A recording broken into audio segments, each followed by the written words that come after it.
Buenas noches, bienvenidos a una nueva entrevista en Matices. Karen, feliz noche. Buenas noches, Saúl, y bienvenidos todos a nuestra mesa de entrevista.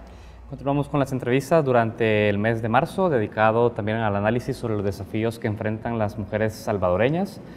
Y hoy vamos a dedicar la entrevista a profundizar sobre dos temas y ámbitos que deben ser atendidos tanto por la institucionalidad como por la sociedad en general. Hablamos de la participación política y también la integridad física de las mujeres.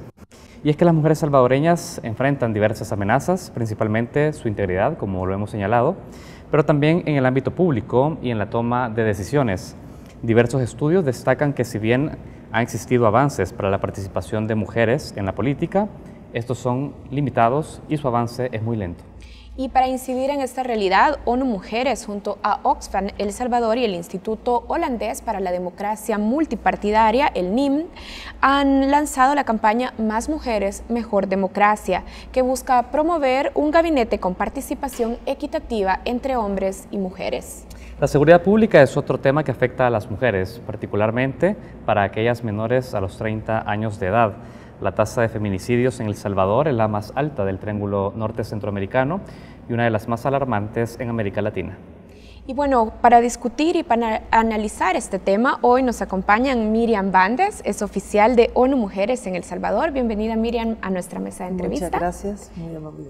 Y también está con nosotros Mitzi Arias. Mitzi Arias es socióloga e investigadora y también ha ocupado un cargo de función pública porque fue miembro del Consejo Municipal de Santa Tecla en el periodo 2009-2018. Bienvenida, Mitzi. Muchas gracias. Bienvenidas a ambas. Vamos a iniciar en este momento la entrevista. El reporte global de disparidad de género del Fondo Económico Mundial, Miriam, reflejaba en 2018 que en 144 países evaluados, la brecha entre mujeres y hombres en espacios de decisión política no se había reducido sustancialmente. El informe advierte que esta brecha incluso podría cerrarse hasta dentro de 99 años, señalaba. Desde el análisis que hace ONU Mujeres en el mundo, ¿cómo identifican o dónde identifican que está la principal causa que no permite un avance mucho más rápido en esta cierre de brecha? Sí, gracias. La pregunta muy interesante. Todo redunda a un problema grande que es el ceder poder, ¿verdad? Venimos de una estructura bastante patriarcal, aunque es una palabra que está casi prohibida, pero es así, una estructura patriarcal donde con estereotipos asignados y roles asignados a hombres y a mujeres. Entonces, el hombre ha asumido un rol de proveedor, el rol masculino, y nos ha dejado a nosotras, las mujeres, en un segundo espacio, ¿verdad? Y eso se lleva a todos los ámbitos de la vida. En los espacios de toma de decisión, el hombre ha sido el que ha liderado la política, y ceder poder es muy difícil, ¿verdad? Y eso es lo que implica. El que más mujeres asumen espacios de toma de decisión implica qué va a pasar con alguno de los hombres tradicionales que han estado en la política por años. No solo hablo de El Salvador, hablo a nivel global. Si no, miremos los espacios de toma de decisión son liderados mayoritariamente por hombres y las únicas mujeres que hay son consideradas masculinas. Cuando tú mencionas que hay como una especie de cultura patriarcal que ha estado dominando a la hora de definir estos roles en la sociedad, de alguna manera también la misma sociedad ha integrado esta lógica de la predominancia del hombre sobre la mujer. Cambiar ese chip, ¿por qué ha costado tanto? Pues precisamente porque no se asume la lucha por la igualdad, o qué es lo que mantiene todavía cegada a la sociedad para poder avanzar más rápido en esto. Voy a mencionar un estudio que hizo Oxfam sobre lo que asumimos todos, ¿verdad? Se asume el rol del hombre y de la mujer, y esto viene viene de generación tras generación, pero en todo nuestro entorno, en nuestra educación, en nuestra familia, se nos traspasa que la mujer es la responsable del cuidado y el hombre es el responsable el fuerte, primero, antes que nada el fuerte, el que provee, ¿verdad? La mujer pasa a un plano de cuidado que ni siquiera se valora, ¿verdad? Entonces, la iglesia también nos traslada, las iglesias distintas, ¿verdad? Las religiones, los colegios. Entonces, son roles y estereotipos que están muy enquistados en nosotras, ¿verdad? Y cuando nosotros nos queremos salir de esta normalidad que según la sociedad es lo que debemos de ser nosotras las mujeres, automáticamente se nos tildan de un montón de cosas. Hace poco alguien hizo un comentario sobre una mujer ambiciosa se ve mal, ¿verdad? Salió publicado en los periódicos. Y es verdad, una mujer que no se viste de acuerdo a lo que la sociedad estipula, se ve mal. Una mujer que discute y habla y se expresa de manera fuerte, se ve mal. Entonces, claro, y todo lo que está alrededor nuestro nos sigue sigue ahondando en esa brecha. Fíjense, el estudio que hizo Oxfam habla que la gente joven, que yo pensaría que ustedes son, porque ustedes son el futuro, ¿verdad? La gente joven piensa igual que piensa nuestra gente, nuestros papás, ¿verdad? Y hablo de mis papás, que ya hay un gap generacional entre nosotros, ¿verdad? Entonces, no vamos avanzando, sino que vamos ahondando en esas diferencias y en esos roles patriarcales, ¿verdad? Bien, en medio de esas estructuras patriarcales hay esfuerzos institucionales a nivel país. Vamos a hablar ahora, por ejemplo, la ley de partidos políticos en El Salvador, Mitzi, que obliga a la conformación de listas para cargos de elección popular con una participación de mujeres en un 30%. Habrán voces que todavía cuestionen por qué es necesario tener este techo, ¿por qué tenemos que poner esa cifra en la legislación? Habrán voces que todavía van a cuestionar e incluso a oponerse a este tipo de incorporación dentro del marco legal. ¿Por qué es necesario? Bueno, efectivamente, como tú dices, incluso antes de que se aprobara esta cuota dentro de la ley de partidos políticos, hubo incluso declaraciones de dirigentes partidarios de diferentes partidos políticos que se oponían a una cuota porque decían, bueno, las mujeres tienen que demostrar que pueden llegar. No tenemos una cuota de hombres, ¿verdad? Entonces, no, ¿por qué tenemos que poner una cuota para mujeres? Ellas tienen que demostrar que pueden llegar a ocupar un cargo. Entonces, esta acción de incorporación que, digamos, se puede denominar una acción afirmativa a favor de la participación, en este caso de las mujeres, es justamente una acción que busca disminuir esa brecha, esa diferencia grande entre los niveles de participación de mujeres y de hombres, porque obviamente no hay mecanismos que promuevan en efectivo esa participación hacia las mujeres. Es decir, hay desde los procesos de elección interna, podríamos decir, dentro de los partidos políticos, y ya los mecanismos nacionales que se utilizan para el acceso de las mujeres a cargos de toma de decisión, no consideran las características o las condiciones particulares de las mujeres para poder ocupar un cargo. Ya, por ejemplo, al inicio mencionaba Miriam, todo este sistema patriarcal que también que define como uno de los primeros obstáculos esa percepción de la población, de la gente, a decir, bueno, las mujeres no son capaces. O sea, hay una percepción generalizada de que las mujeres quizás no van a dar el ancho, por así decirlo, no van a desempeñar no van a desempeñar bien este cargo. Ahora, Mitzi, ¿qué pasa cuando estamos ante un sistema patriarcal con una percepción generalizada que todavía no le da a las mujeres el valor que nos merecemos, pero tenemos instrumentos de ley que precisamente intentan cerrar esa brecha? Pero ¿cómo conciliamos esta aparente contradicción, vamos a decir, entre un sistema cultural que está, digamos, mucho más atrasado que lo que la ley intenta promover, este tipo de acciones afirmativas? ¿Cómo conciliamos esa brecha, esas aparentes contradicciones entre lo cultural y el marco legal?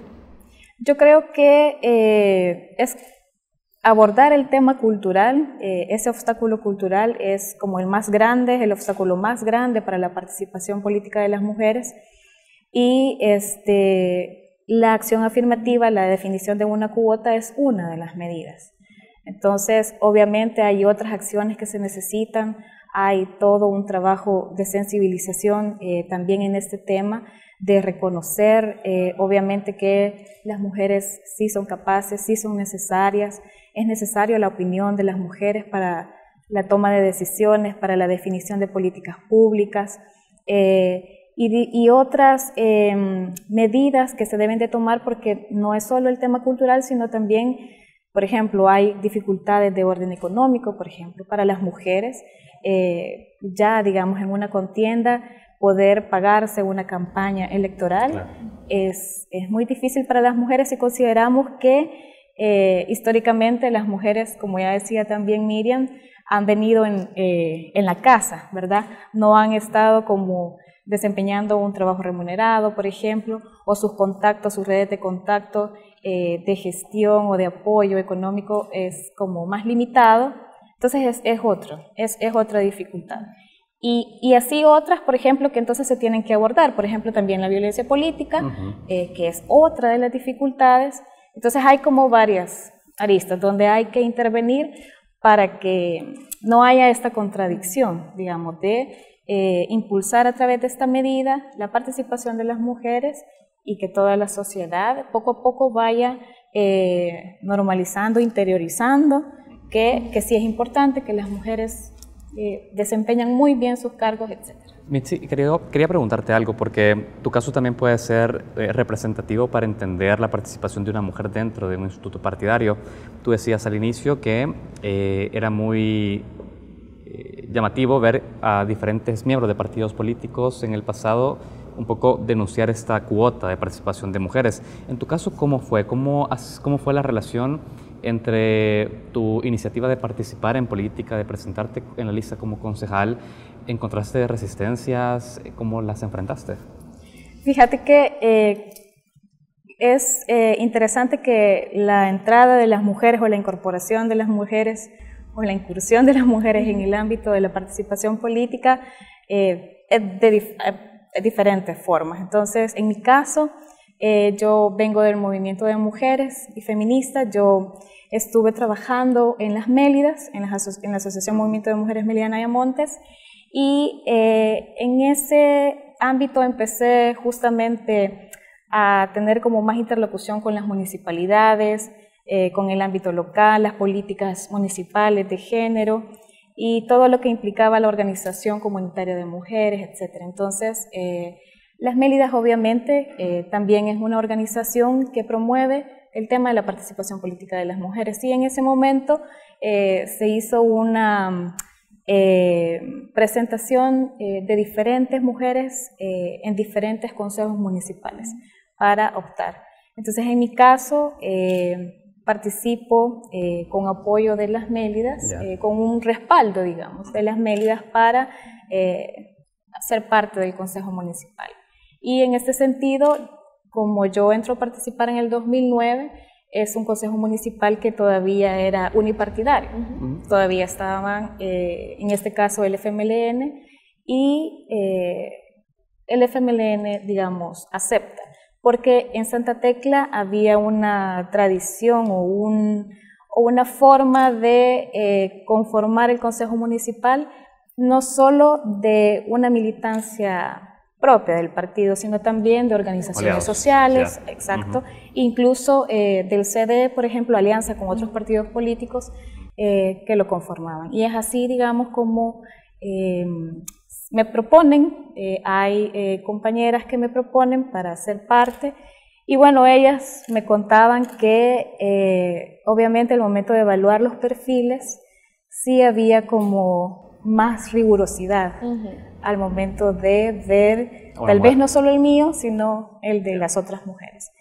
Y en ese sentido sí había como, yo no lo viví expresamente en el momento, pero obviamente sí tuvieron que defender. Entiendo. Miriam, tenemos esos instrumentos legales que buscan garantizar la participación de nosotras las mujeres en espacios de función pública y en espacios de tomadores de decisión pública. Y tenemos producto también de esto a cada vez más mujeres que se presentan a competir a cargos de elección popular. Pero hablemos de la Asamblea Legislativa. El el hecho de que tengamos mujeres diputadas no necesariamente se traduce en más interés de las mujeres diputadas en discutir, por ejemplo, una ley, un anteproyecto de ley integral de la sexualidad, de educación sexual, o no necesariamente se traduce en interés de discutir la posibilidad de despenalización del aborto en causales específicas. ¿Cómo explica esto usted?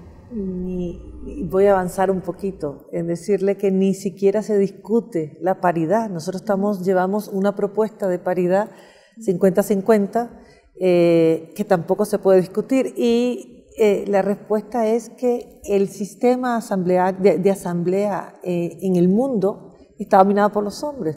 Por cierto, solo un inciso, yo conocí a Mitzi como concejal, yo estaba trabajando en Cooperación Española y tuve la suerte y desde entonces venimos con un largo alianza, sí. Interesante también. Somos cómplices en muchas cosas también. Y te tengo que decir que, claro, el problema que tenemos es que los presidentes son hombres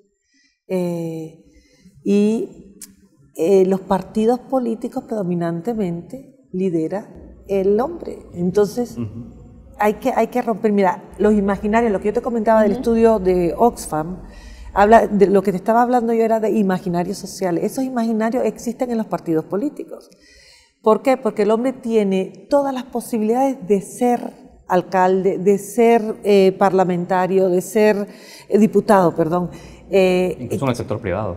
¿Perdón? Incluso en el sector privado. De ocupar cargos de dirección. Sí, sí, porque es importante la participación no solo en espacios de toma de decisión política, claro, en la comunidad es importante, etcétera, ¿verdad?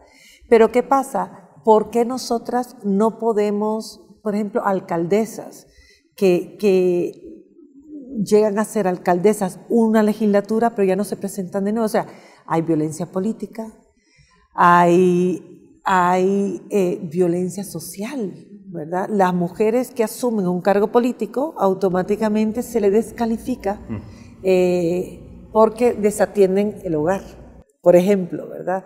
Entonces, desde el primer momento que el hogar se considera como un espacio femenino y no de mutua responsabilidad, desde el primer momento que todos los espacios de cuidado son nuestros y no compartidos, y los espacios de toma de decisión son masculinos, donde no se ven nuestras necesidades, porque ustedes y nosotros tenemos necesidades diferenciadas, ¿verdad?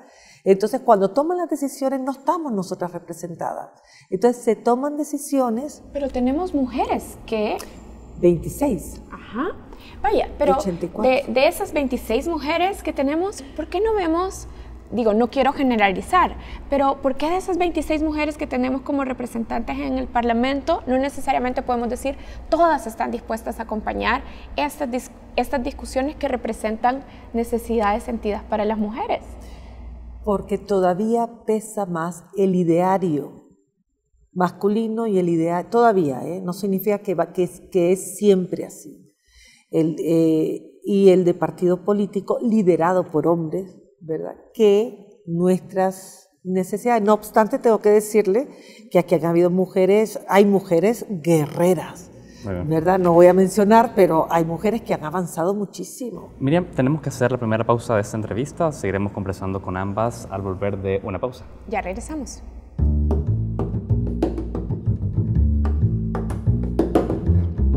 Ser mujer en El Salvador, desafíos y respuestas, es el tema que discutimos esta noche en Matices. Conversamos con Miriam Bandes, oficial de ONU Mujeres El Salvador, y con Mitzi Arias, socióloga e investigadora, también ex miembro del Consejo Municipal de Santa Tecla en el periodo 2009-2018. Queremos hablar contigo, Miriam, siguiendo en esta línea de análisis, el tema de la poca aplicación de la ley, porque es cierto que ahora tenemos una ley de partidos políticos que incentiva la participación de mujeres, o más bien a la incorporación y participación por parte de los partidos políticos, pero vemos un Tribunal Supremo Electoral que por ahí no es el mejor aplicador de ley, y entonces, o partidos políticos que no están asumiendo lo que les corresponde. Entonces la pregunta es, ¿ha existido una participación de ONU Mujeres de manera decidida para sentarse con estos actores estatales y no sé si sensibilizar es la palabra, pero exigir la aplicación de esta normativa. ¿Ha existido este espacio? Nosotros no exigimos, acompañamos, ¿verdad? Nosotros somos parte de un gobierno como global, ¿verdad? Donde El Salvador forma parte de... Nosotros nos sentamos con el Tribunal Supremo, con la Corte, con la policía, etcétera, y se trabaja, pero es complejo. O sea, llevamos en El Salvador como oficina, llevamos desde el 2014, o sea, en realidad somos jóvenes, ¿verdad? Y es un tema muy duro, muy difícil de trabajar porque no se toma en cuenta, no es prioridad, aunque no hay desarrollo sin incluir a la mujer, ¿verdad? Pero eso todavía no ha calado en la sociedad y en el gobierno. Entonces nos sentamos con todas las instituciones, pero claro, los cambios son como que toman mucho tiempo, ¿verdad? Hay leyes, El Salvador tiene acuerdos internacionales que ha aprobado, algunos ha ratificado, otros no. Por ejemplo, la CEDAW todavía nos queda la ratificación del protocolo facultativo. Pero ¿qué pasa? Tenemos leyes y no tenemos dinero, no aportamos con fondos para la implementación de fondos nacionales, hablas. Sí, fondos nacionales, también internacionales, porque nosotros lo que hacemos es garantizar, apoyar al Estado a fortalecer en la implementación de sus leyes. Hay un tema, porque este mismo informe del Foro Económico Mundial señalaba que el Estado salvadoreño no estaba aplicando medidas especiales para acelerar la igualdad entre mujeres y hombres. ¿Ustedes han identificado recomendaciones para acompañar, además de la cuota del 30%, hay otra reforma de aumentar esa cuota o algún otro tipo de medidas para que en la ley se establezcan? Nosotros ahora tenemos una ley, hay una red de democracia paritaria que hemos trabajado en una ley que la llevamos trabajando desde el 2015, solo para que vean lo que toma consenso, ¿verdad? Y todavía hemos llegado a un consenso, pero hay que presentarla y seguirla trabajando para una paridad, 50-50, en todos los espacios de toma de decisión. Gabinete paritario, 50% de participación de las mujeres o de los hombres, porque no tienen que ser específicamente las mujeres, en partidos políticos, en los espacios de toma de decisión. Estamos acompañando eso, estamos acompañando financiamiento inclusivo para que incorporen a la mujer que generalmente ha estado como rezagada en los espacios de créditos, etcétera. Acompañamos a la Policía Nacional para la atención a la mujer víctima de violencia, que la violencia en El Salvador es violencia psicológica, violencia sexual, violencia física, ¿verdad? Entonces sí, hacemos un acompañamiento bastante integral, pero no es un tema prioritario, ¿verdad? Entonces el cambio llega, pero lento. Mitzi, ONU Mujeres junto al Instituto Holandés para la Democracia Multipartidaria y Oxfam han lanzado la campaña Más Mujeres, Mejor Democracia. De hecho, la citábamos en la introducción a este programa, que pretende impulsar la conformación de gabinetes, de un gabinete ejecutivo de 50% mujeres y 50% hombres.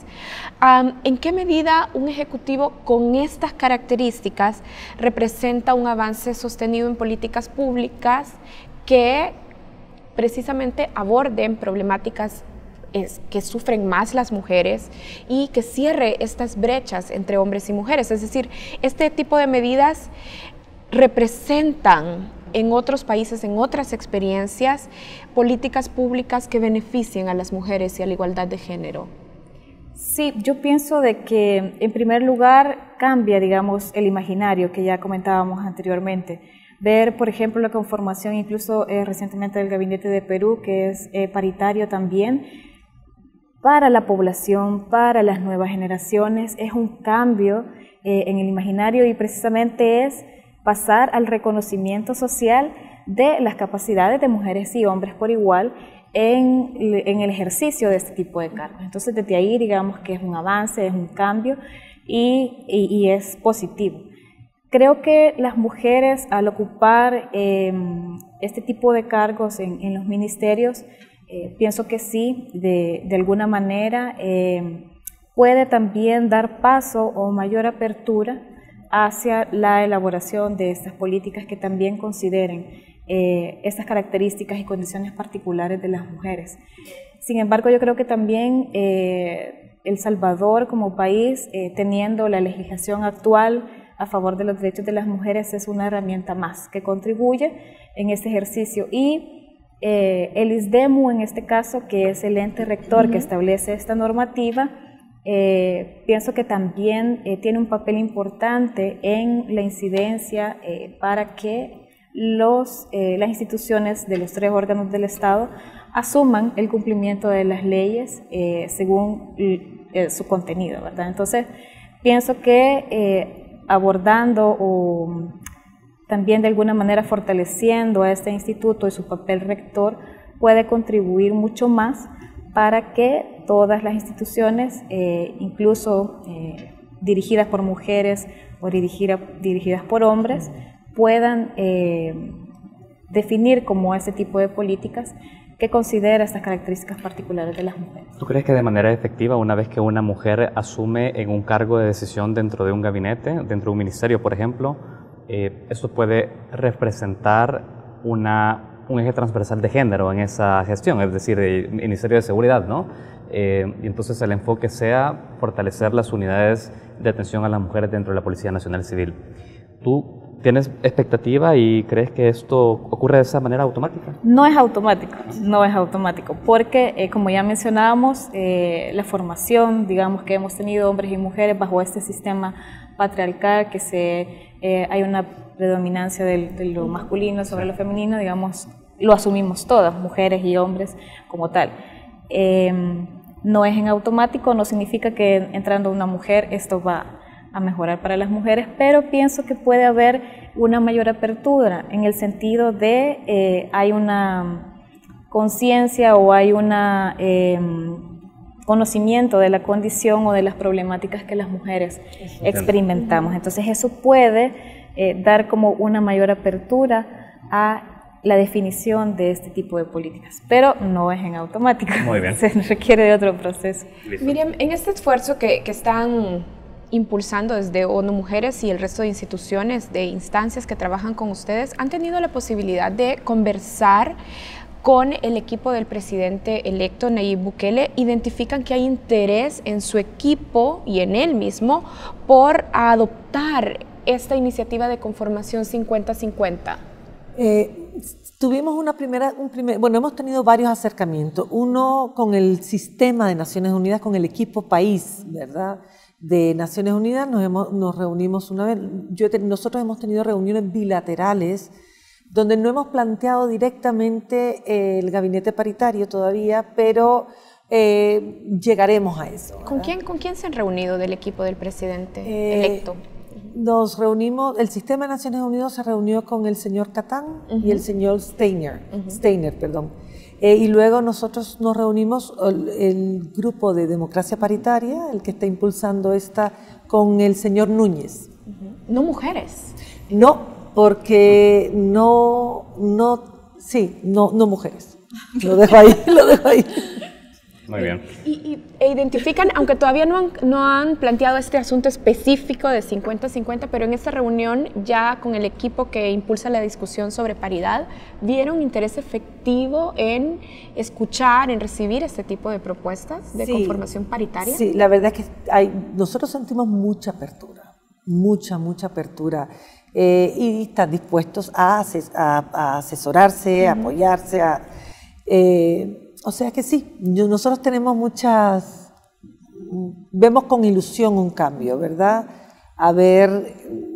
Estamos como expectantes a ver pero sí, los acercamientos que hemos tenido han sido muy positivos. Siendo una expectativa alta el hecho de poder esperar que el próximo gabinete conforme en su composición 50% mujeres y 50% hombres, si no se logra cumplir esta expectativa por parte de ustedes como campaña, ¿estarían dispuestos a hacer una iniciativa siguiente, como a denunciar esa composición de gabinete, a hacer observaciones respecto a eso? Sí, yo no creo que a denunciar, ¿verdad? Yo sí creo que cuando nosotros lo que intentamos es de instar, de provocar a pensar, ¿verdad?, de dar herramientas para construir algo mejor. Mire, pero no hace falta ese tipo de actitud un poco más, a ver, no, la ley es coercitiva, pero más coaccionadora, una acción para poder cambiar precisamente esos imaginarios. Lo pregunto porque ustedes tienen instituciones con fuerza. Sí, no, y nosotros lo que hacemos es incidir.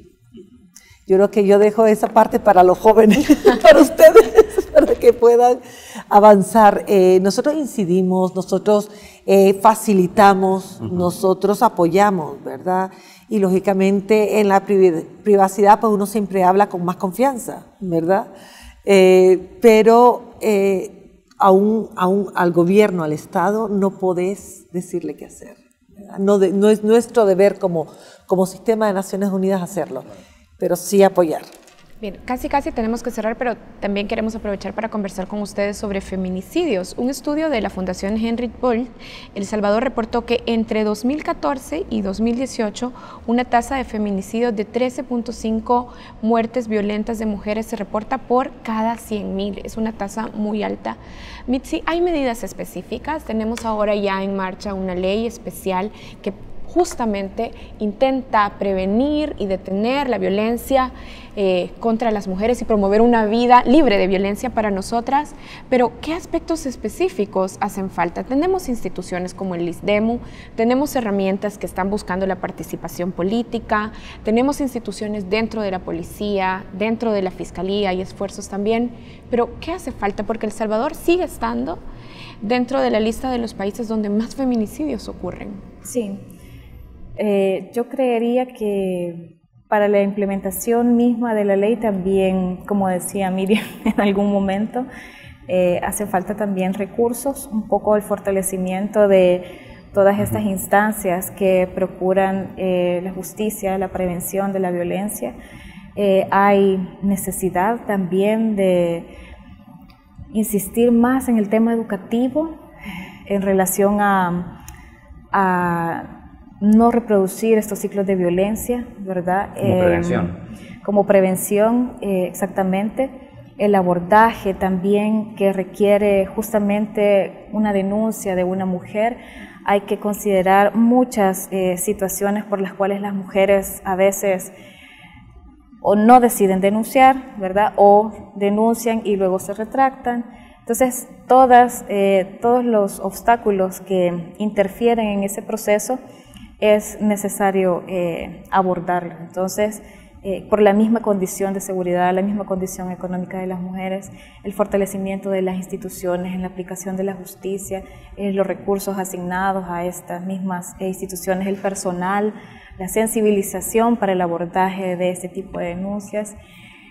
Y es una situación multicausal, ¿verdad? Y en ese sentido, pues, no seguir como valorando o tolerando esos ejercicios de violencia que a veces son sutiles hacia las mujeres, ¿verdad? Y que en esta nueva etapa de comunicación digital que se da mucho, digamos, desde las redes sociales, la violencia sin ningún tipo de sanción o de control es, por ejemplo, en el ámbito de la participación política de las mujeres, es uno de los obstáculos también que lastima, agrede en el ejercicio, digamos, de la política hacia las mujeres. Muy bien, tenemos que cerrar esta entrevista, pero muy brevemente, Miriam, sabemos que existe la iniciativa Spotlight, que es una iniciativa coordinada entre la Unión Europea, Naciones Unidas, sociedad civil, sector privado de El Salvador.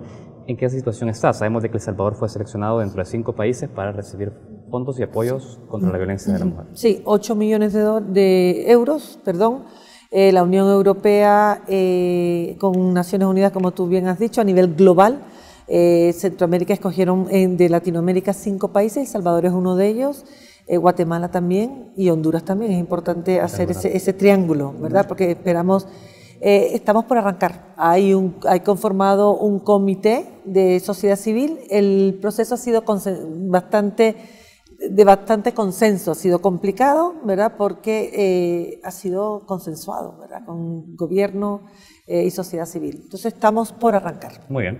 habrá en algún momento mayor información, me imagino, para que puedas volver a venir a este Perfecto, con gusto. Bueno, queremos agradecerles a ambas. Nos ha acompañado esta noche Miriam Bandes, oficial de ONU Mujeres El Salvador. Muchas gracias, Miriam, por acompañarnos. Y también agradecemos a la socióloga e investigadora Mitzi Arias. Gracias, Mitzi. Gracias a ustedes por el espacio. Y bueno, nosotros cerramos así la entrevista de Matices, pero ya regresamos con más información y contenidos en Focos.